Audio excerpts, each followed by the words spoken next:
பிஸ்மில்லா வஸ்ஸலாத்து வஸ்ஸலாமு அலா ரசூலில்லா அம்மா பாத். இன்றைய எங்களுடைய பாடம் அஹ்காமுஸ் ஸௌஜைன், கணவன் மனைவியோடு சம்பந்தப்பட்ட விஷயங்கள். அதில் முதலாவது கணவரை நாங்கள் எடுத்துக்கொள்வோம். ஸௌஜ், ஹஸ்பண்ட். இவர் நிஸ்ஃப் எடுப்பார், அடுத்தது ருபு எடுப்பார். 2 பங்கு இருக்குது.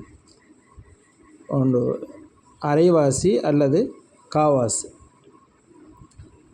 அரைவாசி நாங்கள் ஸௌஜுக்கு கொடுக்குறதாக இருந்தால், இவர் திருமணம் முடிச்சிருக்கக்கூடிய அந்த பெண்ணுக்கு எந்த வகையிலையும் பிள்ளைகள் இருக்கக்கூடாது.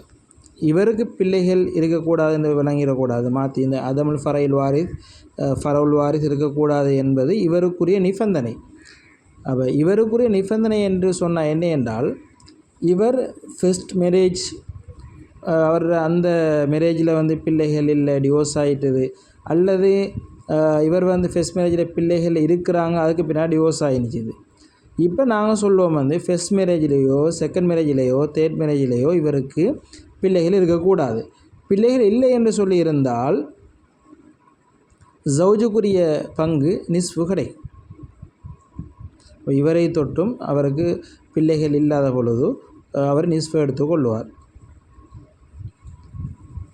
அதே மாதிரி எப்போ இவருக்கு பிள்ளைகள் இருக்குமோ அப்போ நாங்கள் அவருக்கு ருபு கொடுப்போம், 4/1. பாக்கி நிபந்தனையை நாங்கள் பாடமாக்கிக் கொள்வோம். உஜூதுல் ஃபரைல் வாரிஸ், ஃபரவுல் வாரிஸ் இருக்கணும். இருக்கின்ற பொழுது இவருக்கு ருபு கிடைக்கும்.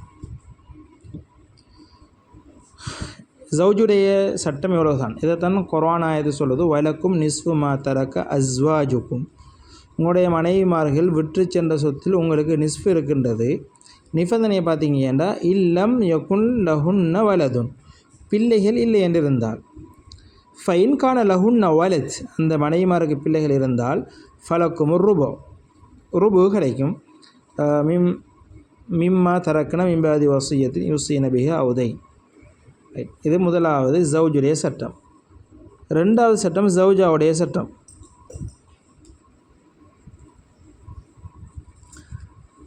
ஸௌஜாவுக்கும் 2 வகையான பங்குகளை கொடுக்கலாம். முதலாவது ருபு, 2வது சுமுன், 4/1 8/1. ஸௌஜா ருபு எடுக்கிறதாக இருந்தால் அதமில் ஃபரையில் வாரிஸ், பிள்ளைகள் இருக்கக்கூடாது.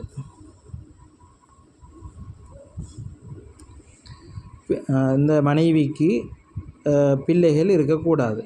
பிள்ளைகள் இல்லாத பொழுது, அதாவது இவர் திருமணம் முடிச்சுக்கிற அந்த கணவருக்கு பிள்ளை இல்லை என்று சொல்லுகின்ற பொழுது, இவக்கும் பிள்ளை இல்லை அப்படி என்று சொன்னால் அதமில் ஃபரையில் வாரிஸ், பிள்ளைகள் இல்லை.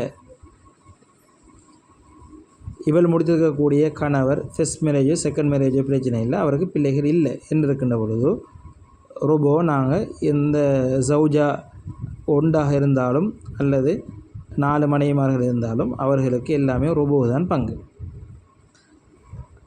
அதே மாதிரி சுமுன் பங்கு 2வது 8/1. அதுவும் ஒரு மனைவியாக இருந்தாலும் சரி, பல மனைவிகளாக இருந்தாலும் சரி,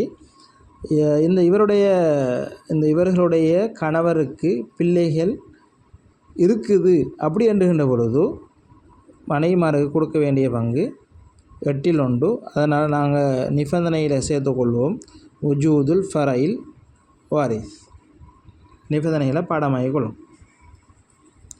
இதைத்தான் குர்ஆன் சொல்லுது, வலஹுன்ன ருபு, அந்த மனைவிமார்களுக்கு 1 அல்லது 4 மனைவிமார்களோ இருந்தால் ருபு கிடைக்கும். நிபந்தனையை குர்ஆன் சொல்லுது, இல்லம் யகுன் லக்கும் வலத், பிள்ளை இல்லை என்றிருந்தால், கணவருக்கு பிள்ளை என்றிருந்தால். ஃபலஹுன்ன சுமுன், 8/1 கிடைக்கும். எப்போ கிடைக்கும் என்றால் பிள்ளைகள் இருக்கின்ற பொழுது. இதுதான் கணவன் மனைவியுடைய ஃபராயிலில் அவங்களுக்கு கொடுக்க வேண்டிய நாங்கள் பங்குகள். அல் ஃபுரூதுல் முகத்தரா தெளிவாக விளங்கியிருக்கும் என நினைக்கிறேன்.